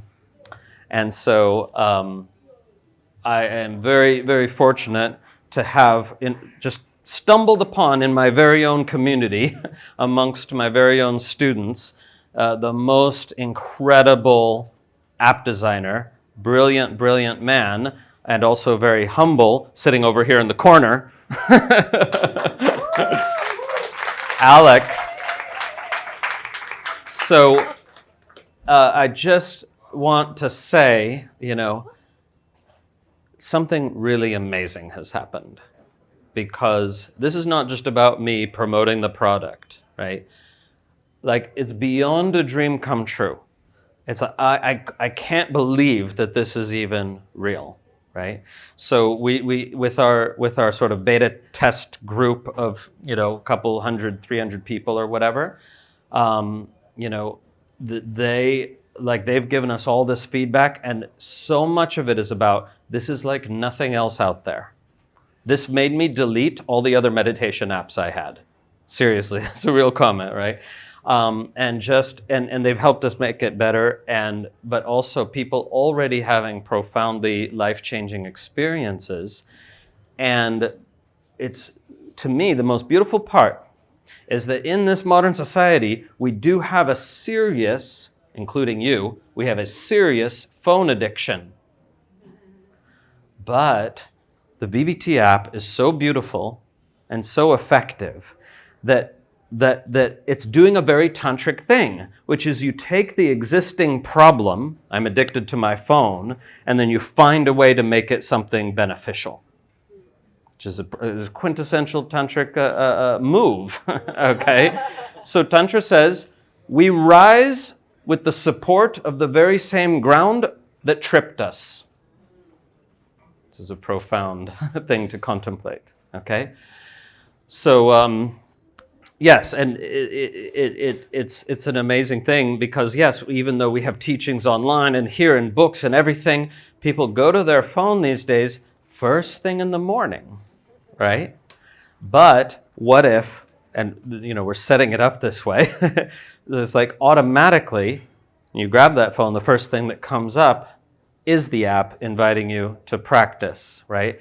Now imagine if you're starting your day with that instead of the news, or instead of, all these different texts, many of which are not particularly good for your mental health, right? So that's just a little aspect of it. It's beautiful to share this incredible scripture in a way that is suited to it. That's the last thing I'll say about it. Because a tantric practice text is not meant to be read cover to cover like a book, right? You learn how to dip in and out and find the interrelated things and see the three-dimensional structure or four-dimensional structure of the text. And so an app is actually perfect because you can encounter the text in this modular way, right? Instead of just reading it as a book cover to cover. So it actually is a better vehicle, and I'm not just saying this, you'll see for yourself. An app is a better vehicle for a tantric practice text than a book, right? So that's why we're offering all of you 1 month free on the app. If you didn't register, if you didn't give us your email, you need to do that as you leave, or you won't get the 1 month free, okay? So check it out for yourselves. See if it's true. I don't mind if you disagree. Yeah, and thank you, Alec. Say something.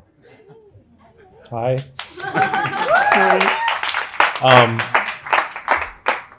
Is this good? Yeah. Hi. Yeah, almost like 2 years ago, started working on this app. It's been a very humbling process.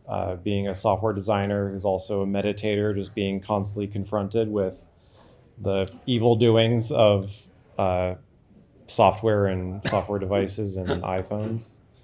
And I've been really inspired to make something that you can really wake up with in all senses of those in all terms. senses. But yeah, we've about a year ago started opening this up to beta testers, and it's actually now we've had 1,300 people in the last month using the app, not 300. Oh, okay. But yeah, we've got a thriving WhatsApp community, people talking every day. We've got meetings over Zoom with people all over the world.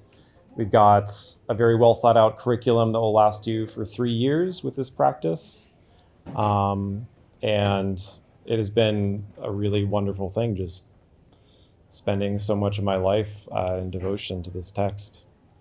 Yeah. Thank you, brother. Thank you. And I also have to say, I spend all of my time working on this on my computer coding. And so it is truly thrilling to actually see real fleshy human beings to remind me that this is a real thing that is going to be used by people. So thank you.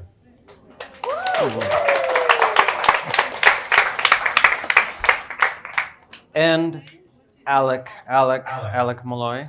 And ideally,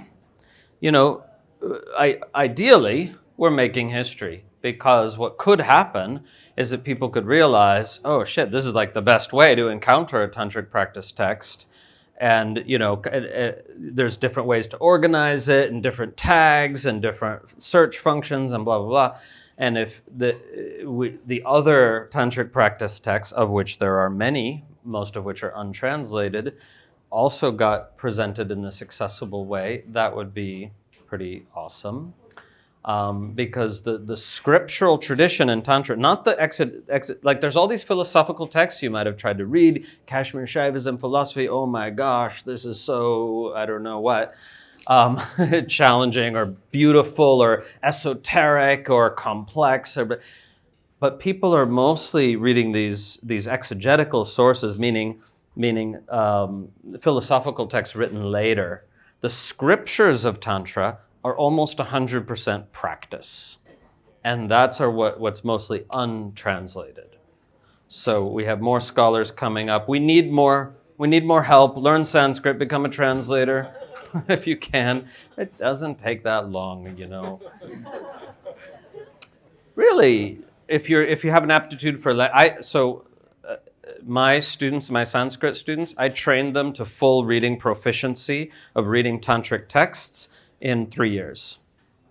So it is not quite as difficult as well, they all had linguistic aptitude, right? But still, 0 to 60 in 3 years in reading tantric texts in the original Sanskrit, right? So the more help we have, the better. Any other questions before we close this part? Yes.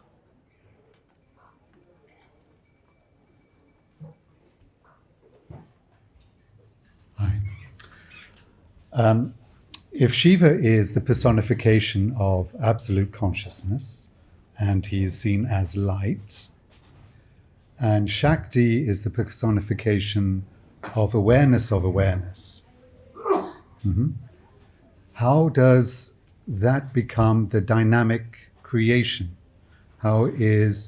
Seems like a jump to me from this concept that Shakti as a goddess is coming from an awareness of awareness. Yeah.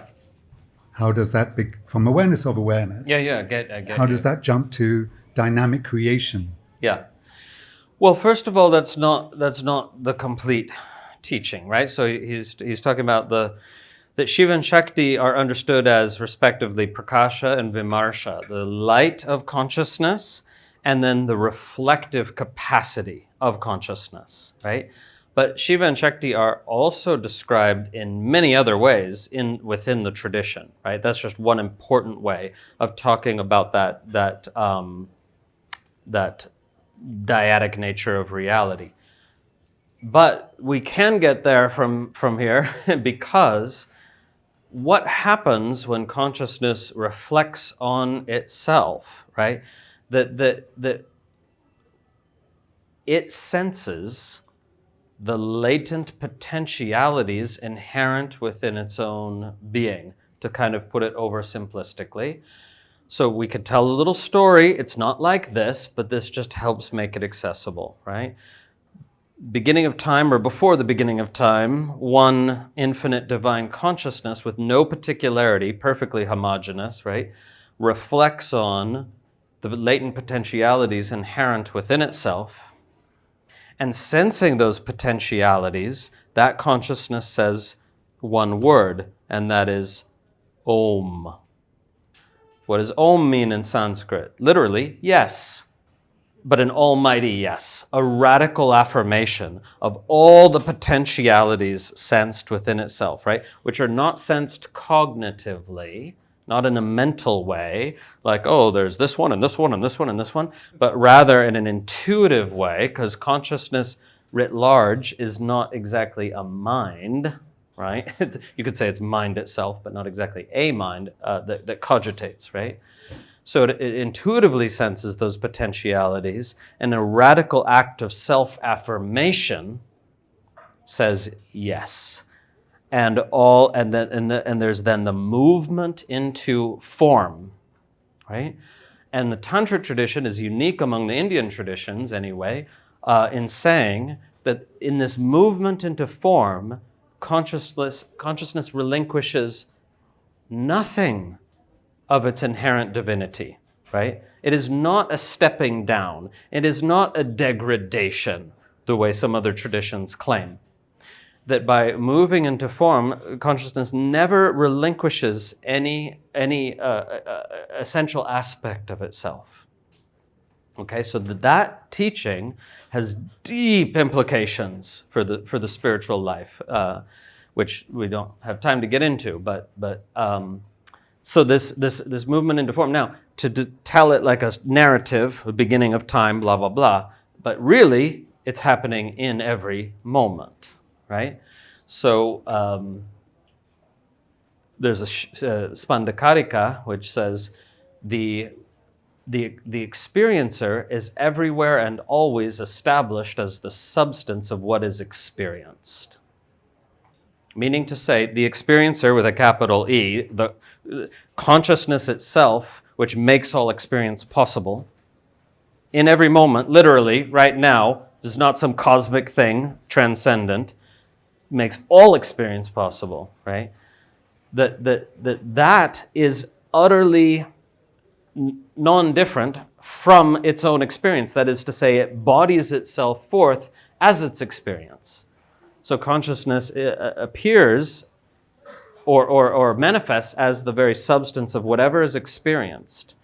So that's why Tantra entails this radical non-denial of reality, a refusal to demonize any emotional state, a refusal to demonize any aspect of our humanity, which is nothing but our divinity made flesh, right? And you have this little echoes of this in other traditions. In Christianity, you have the notion of the Word made flesh, where the Word is the logos, the pattern in the mind of God that wants to embody itself, right? But that's just like a little glimmer compared to the Tantric tradition, which has a really powerful, robustly worked out teaching on this, right? And of course, this does not equate to equal approval of all human behaviors. All human behaviors are good. No. That's not what's being taught here, right? And it's something much more profound, right? Which is really, in a way, impossible to describe. But that process whereby the potency of consciousness, which we call Shakti, the power, the potency of consciousness is Shakti, personified as the goddess. And when when that power activates as the self-reflectivity, consciousness reflects on itself, right?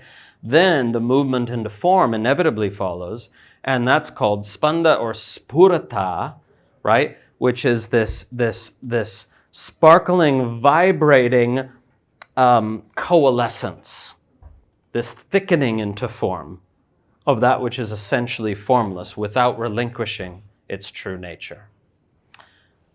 Okay, now having said that, it's beautiful, juicy ideas, I like the sound of that. The tradition says it's nothing compared to the experience of it. And you are experiencing it every moment, but unrecognized. The truth of it is unrecognized, right? So when it is recognized, it's like almost unbearable beauty before you get more used to it, more acclimated, right? It is literally everything is consciousness thickening into that form out of love for itself.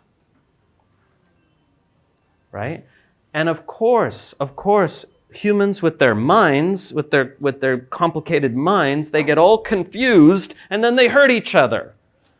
The tradition does not say that the goddess wanted that. Right? It's like when we don't understand what we are, we suffer and then we hurt each other. So that's simple, right?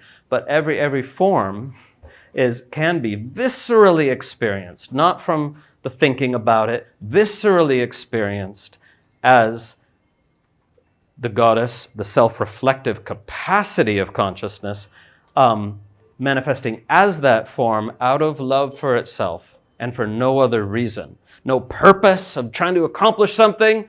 The love is enough for there to be a universe. An ever-dancing kaleidoscopic universe of pattern, which is always interacting with itself in new ways, because consciousness does not like to be static. It likes to ever refresh itself. And that's exactly what we see. Right? So it's a great way to experience reality. I highly recommend it. And if you... Thank you. And so, okay, so you're clapping because those were some good words. But why can those words come out so easily, so spontaneously? Because I've had the direct experience of what I'm talking about. Not all the time, though that can happen, I know from my teachers, right? But with direct experience, with rooting in the direct experience and stabilizing it, then it's like this way of talking, which sounds so poetic, it's just natural, right? It's natural because, but also language cannot capture. It cannot capture what is being pointed to with the words that were just spoken. It's more magnificent than that. So the point is that tantric practice is designed to bring about that realization experientially. Because Tantra, like other traditions that are coherent, aligns its practice with its view. Meaning to say, the practice has to reveal the truth of the view of the philosophy, but non-conceptually. The practice is designed to reveal the truth of the view in direct experience, without thought. If you have to think a thought to feel good about reality, the tradition says that's not it. We want the direct experience prior to any thought, prior to any spiritual affirmations. In fact, Tantra aims radically for a mode of realization in which you can throw all the teachings away because they're not needed anymore, right? So how many spiritual traditions have the courage to teach a path in which you transcend every institution and dogma of that very tradition, right? That's why I say every authentic teacher is trying hard to put themselves out of a job. In this topic, they have to if they're for real, right? Trying to empower the students rather than make them dependent, right? Okay, so the whole tradition does that by teaching a way that goes beyond any dogma, goes beyond any need to adhere to a belief system. Okay. Is that time now? I have no sense of time really. I can keep going indefinitely, or I have to catch a plane at some point. Let's do a practice. Yes. Why not?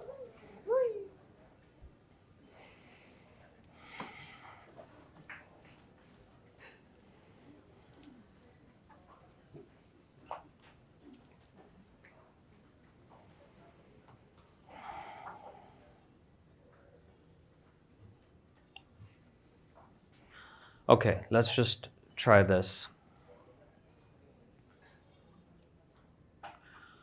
In this very body, there is what we might call a singularity, a still point beyond space and time. Now, by default, we usually discover this singularity deep inside the center, sort of like at the base of the heart region. But it can manifest anywhere in the body because it is non-local. It's not fixed in its location. It's just in this human form, we often discover this mahabindu, this singularity at the base of the heart region. Now, you're going to feel intuitively, where do you find what feels like the absolute center of experience? It may be for you that there is no center, but you can just inquire, if there were a center, where would it be in this body? Not just a center of the body, a center of everything perceived in this moment and any moment. No thinking needed, it's just an intuitive sense. And by default, go to the base of the heart region, right? Deeper than the heart chakra. And it's just a single point. And it feels completely still.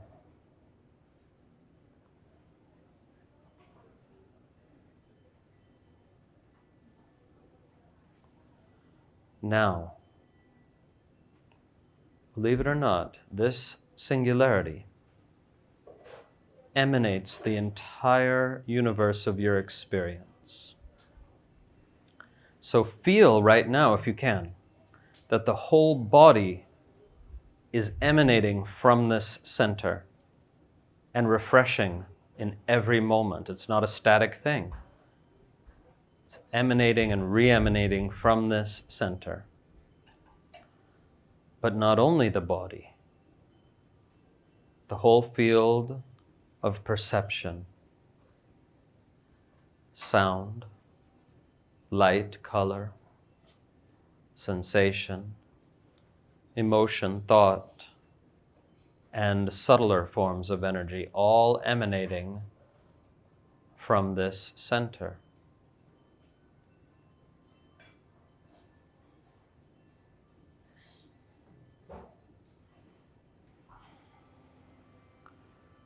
Gently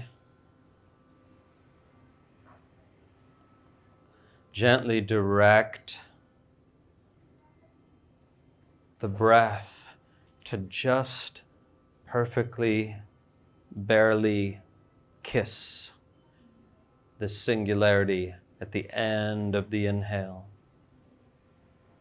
And then each exhale is an offering from this deep centeredness.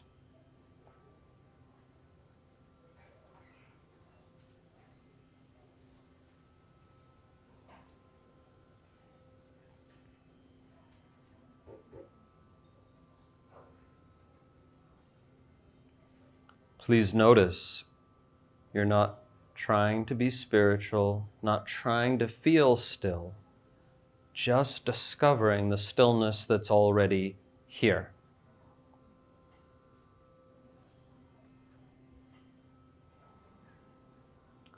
Can you notice now that the stillness is in harmony with movement, with vibration?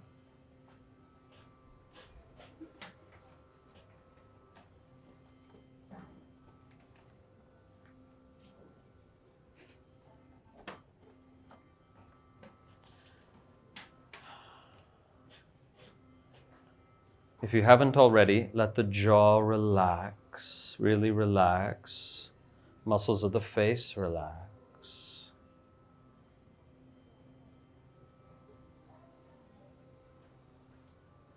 And if the eyes are closed, they can slowly open, but now perceiving from this sacred center.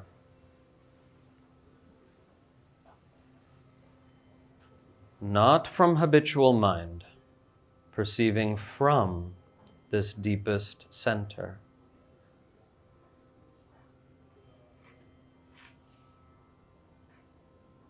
Perceiving the whole field from this deepest center.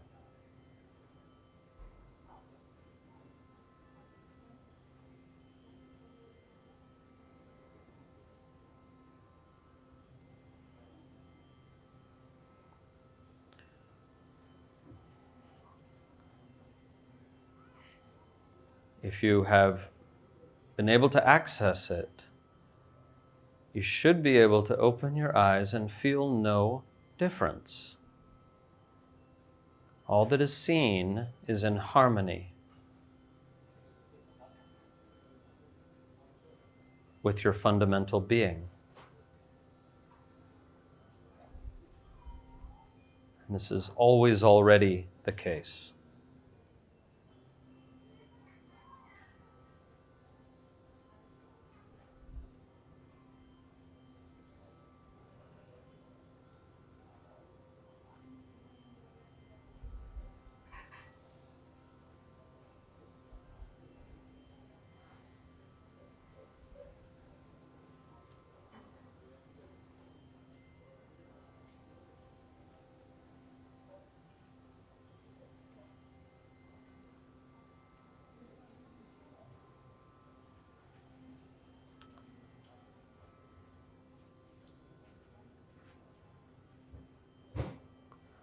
You might notice that in this state, there's no need for a doer, and yet everything gets done.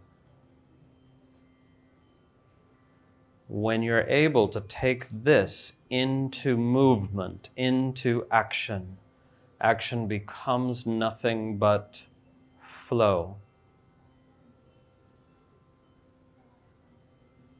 Flow is intrinsic to the nature of embodied consciousness.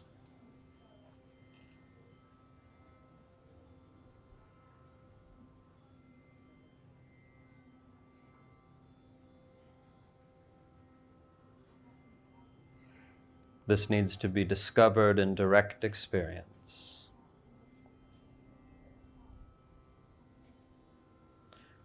For now, Just allow a kind of repose there in the depths of this miraculous body.